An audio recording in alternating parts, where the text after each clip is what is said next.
Breanna Stewart had a big night with 22 points and 15 rebounds, but Seattle loses its season opener at Key Arena 87-82. Dan Hughes stood motionless with his arms crossed on the sideline.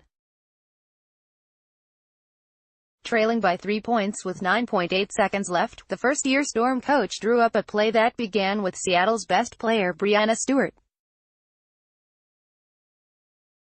Rookie guard Jordan Canada skipped a pass to Stewart in the corner, who was smothered by Diana Taurasi.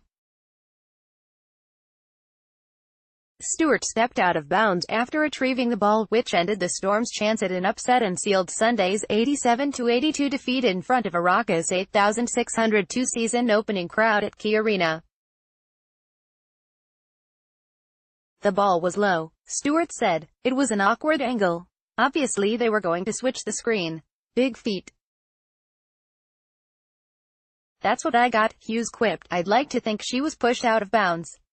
Stewart committed a critical turnover that spoiled what might have been a thrilling comeback, but it's inaccurate to suggest Seattle lost its opener on its final possession. The Storm fell behind by 14 points early and trailed 26-17 after the first quarter. Seattle made runs in the second and third but was down 61-54 heading into the fourth period. "I didn't feel like we got out of the gate well," Hughes said. "That's my responsibility." As the game progressed, we got closer and closer to what we are, and certainly in the second half, I recognized some of the things this team can be about. The Storm converted 10 of 27 three-pointers and shot 88% on free throws, 22 of 25, but it struggled to score consistently near the arc against Phoenix center Brittney Griner, who finished with 3 blocks. "I didn't think we did a great job from an offensive standpoint of complementing those two things," Hughes said.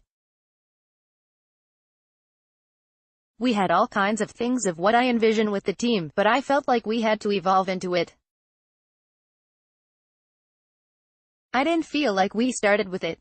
Stewart finished with 22 points and 15 rebounds, but the 6'4" All-Star forward was overshadowed by Griner, a 6'9" center and perennial MVP candidate, who had 29 points and 10 rebounds. "If you're looking at a difference maker in the game from their standpoint, it was that," Hughes said. "Some of the other points we were wanting to defend we were in the game with, but Griner created some separation and had a big impact on the game."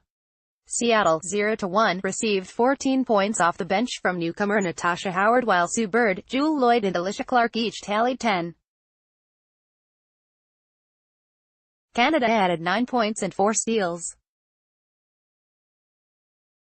"We were down 10, 46-36, at halftime, but I don't think any one of us felt like we were out of the game," Stewart said.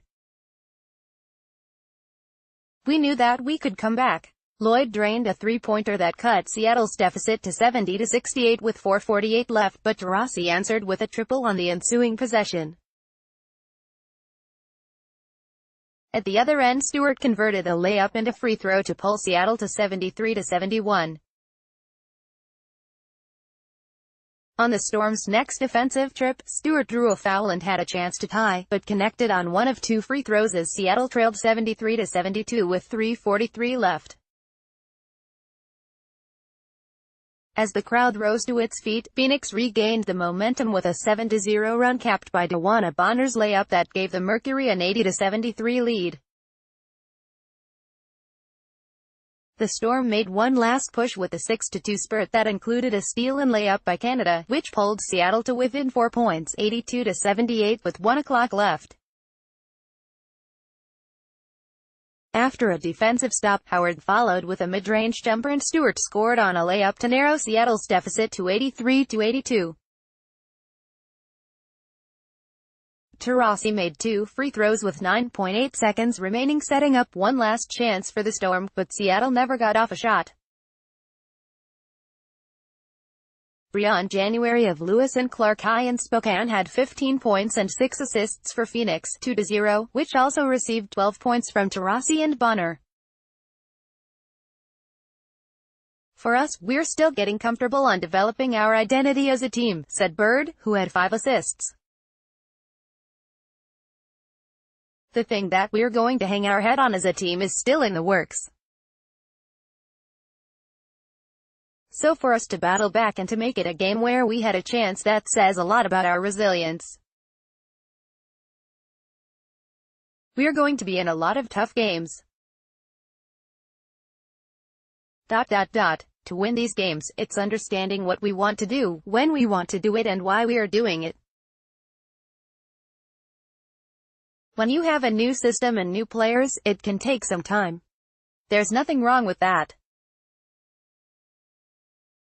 Obviously, we want to speed that up as quickly as possible. Comparing Stars Sunday's game featured a battle of 2 of the WNBA's best post players. A comparison of their stats Sunday, player PTS Reb BLKS Brittany Griner 29-103 Brianna Stewart 22-153.